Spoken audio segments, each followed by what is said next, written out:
Hi, and welcome to our second grade math lesson. So last week we looked at a review of just adding and subtracting small numbers and choosing the correct strategy to solve those problems. But this week we are going to continue to look at addition and subtraction, but look at what we might choose to do, what strategy would be best when using larger numbers. So let me share my screen with you so you can see. Okay, here we are. So two-digit numbers, and we'll talk a little bit about what two-digit numbers are in a minute. So these are the strategies we looked at last week. Mental math was one. We said we might not even need to write anything down or draw anything if we know the answer to a problem in our head. So what is 2 plus 1? I know 2 plus 1 is 3. So I don't need to write anything down to solve it. The next option is counting up. This is also kind of a mental math strategy that you might need your fingers for. But if I had 4 plus 3, I don't know that, but I can use the counting up strategy to figure it out. 4 in my head plus 3. 4 plus 3.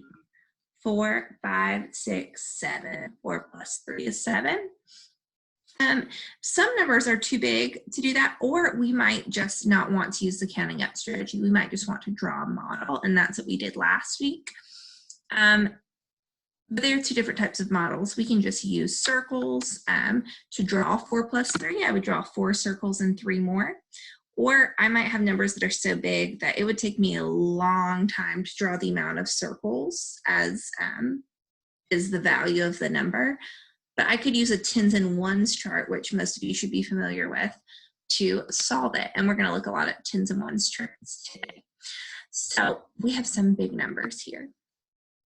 And if you need a review on just smaller number addition and subtraction, please go back to lesson 1 and you can watch that video again from last week.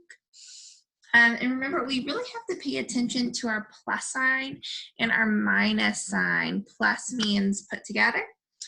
Minus or subtract means take away, right? So if we're not looking at our signs, we're not going to get the correct answer to our problem because we're not going to be doing the right thing. Remember, we also read problems from left to right. So we're going to start here and work this way.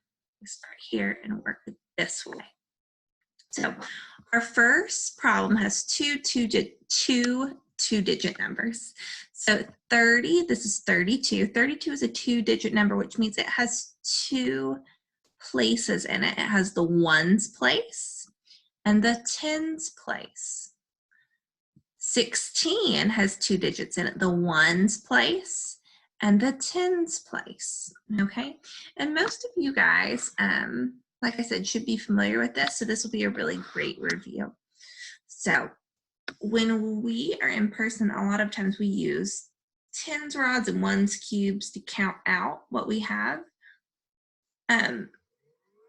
So I am going to show you how we draw that as a model. You can use, if you want to get a piece of paper and a pencil, you can write down these problems and do them for you. There's also going to be an activity at the end, a worksheet that you can print out and do at home, or write the problems down and do them on a piece of paper. So let's look at this one, 32 plus 16. So we're going to start over here. Let's build 32 first. Remember, this is a tens rod. I'm building 30. 10, 20, 30. There's a 3 in this place. This 3 represents 30. Or represents 3 tens. Did I draw 3 tens? Yeah. And then here's my ones place. So am I going to use tens rods in my ones place? No. I'm going to use ones cubes. So I'm going to draw circles to represent my ones cubes. So 3 tens, 10, 20, 30, 31, 32. Did I draw 32? Yes, I did. Now, I am moving. Can I just skip over to this number 16 without paying attention to what sign I'm using? No, like I said, this is so important. So plus. this tells me what I'm going to do. Am I going to be taking things away from the number 32, or am I going to be getting more? I'm going to be building more because I'm putting 32 and 16 together. I'm not taking anything away. So now I need to build 16. How many tens? Here's my ones place and my tens place. How many tens are in the number 16? Here's my tens place. It tells me that there's only one. This one shows me there's only one 10 there. And then in the ones place, it says there are 6. So I need 6 ones. Okay, so now I have shown my 32 and my 16. I need to put them together. Now, sometimes it's confusing to have the ones mixed in with the tens.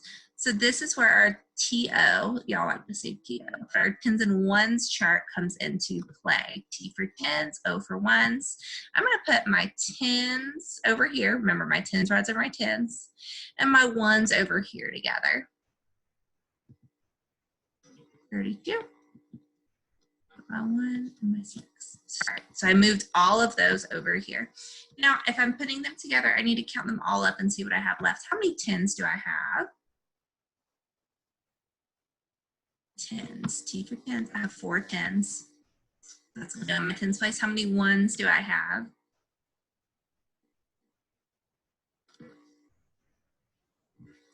I have 8 ones. I have 8 ones. So my answer is 48. Okay. We're moving on to this problem. This is 49 minus 5. Now, this problem is a little bit different. This is a 2-digit number. It has 2 digits. But is this a 2-digit number? No, it's not. So sometimes this can be tricky for us. So what we need to do is label our tens and ones place so we don't put this 5 where it shouldn't go.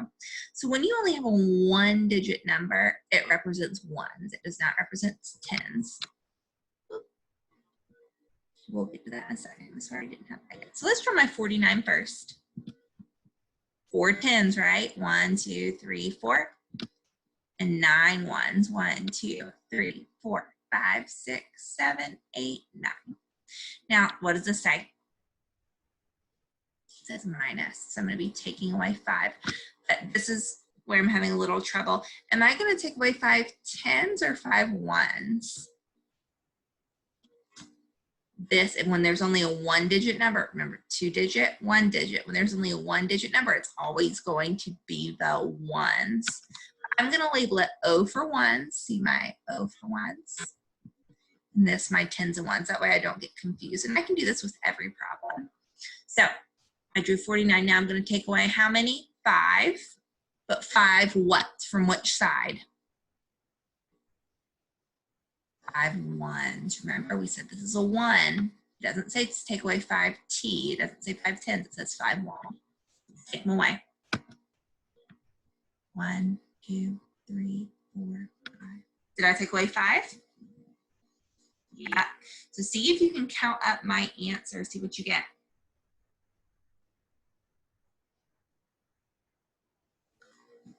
Let's do it. So we have 4 tens and 3 ones.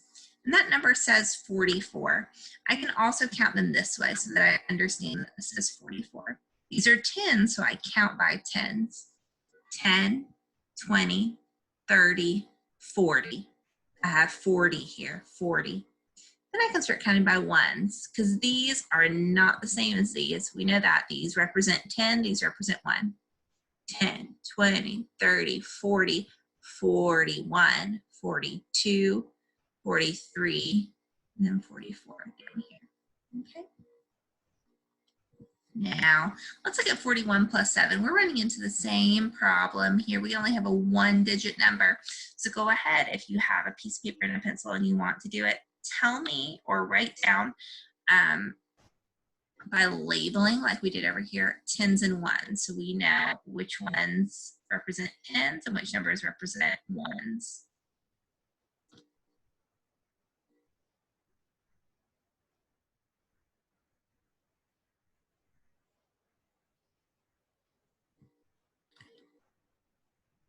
So we'll go and look at that again. And first we're going to build 41. So build me your 4 tens.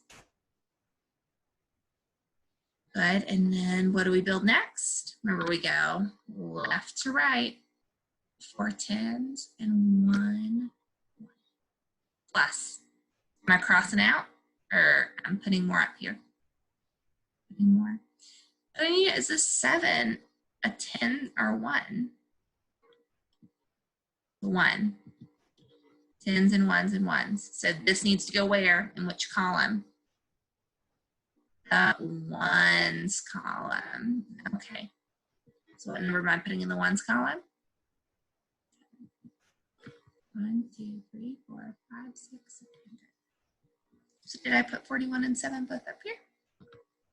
Yes, I did. So count it up to find your answer. How many 10s do I have? 10, 20, 30, 40, 41, 42, 43, 44, 45, 46, 47, 48. Fantastic. Now, I'm going to do this last one with y'all, and then I want to see if you guys can do. So this says 68 minus 32. Let's get our 10s and 1s chart. We know these numbers are too big to just draw circles. How many 10s are in this number? 6. How many 1s are in this number? What does it tell me to do? Tells me to minus or take away. So I'm going to take away, this one's really tricky. I'm going to take away 32. I still need these labeled to be able to tell what to take away. I labeled my 10s and 1s. I labeled my 10s and 1s. So right here, I'm going to take away how many? 3. 3 of what? Check. What is a 10 or a 1? 3 10s. So I'm crossing out 3 of these 10s over here because this tells me, or I'm taking away 30 actually, 3 10s. It's in the 10s place. So cross 1. Cross this 2 first, I apologize. 3 10s, and then I'm gonna, let me back up, not to confuse you, I apologize. 32, I'm gonna take away 3 10s, and how many 1s am I gonna take away? 2. So I crossed out my 2 1s. And how many 10s? 3, crossed out my 3 10s. Now, what is my answer? 10, 20, 30, or 3 10s, 30, 31, 32, 33, 34, 35, 36. Okay, that was a great review, guys. I'm sorry, that was a little confusing there. Okay, so here are 2 different problems, and I want us to think about what we talked about this week and also think about what we did last week. And you have to pick a strategy because remember, we don't want to always use the same strategy for each problem. Some strategies are easier to use than others, depending on what types of numbers you have and what you're doing. So I'm going to kind of say some strategies, and I want you to decide which one you use. This one says 25 minus or take away 13. 25 minus 13. Is that one you could do in your head? Is that one you would draw out using circles, drawing 1s? Or would you use a 10s and 1s chart, a TO chart? Fastest strategy would be to use a 10s and 1s chart. Both of these numbers are 2 digits. Both of them have 10s and 1s. You would use a 10s and 1s chart. What about this next problem? Do these have 2-digit numbers or just 1-digit numbers? These have 1-digit numbers. 3 and 8 you would consider smaller numbers. They're both smaller than 10. So would we use a 10s and 1s chart for this? Would you use mental math, counting up, or would you draw? There are 2 really good strategies. You maybe could count up. You could put 3 in your head and add 8 more, or 8 in your head and add 3 more if you felt like you could do that. Or if you want to draw it out, you could draw 3 circles, 3 1s and 8 1s, and put them together to count up your final answer. So I'm about to end the video. I recommend, and I would like you, if you have a piece of paper and a pencil or a marker or a crayon or whatever, to go ahead and write down these two problems and try to solve them. Okay, there are also going to be some more problems posted. So if you could go ahead and pause the video now so that you can write these down. Thank you. And that is the end of our lesson for today. So I miss you guys. I hope you're having a wonderful week, and I will check back in soon.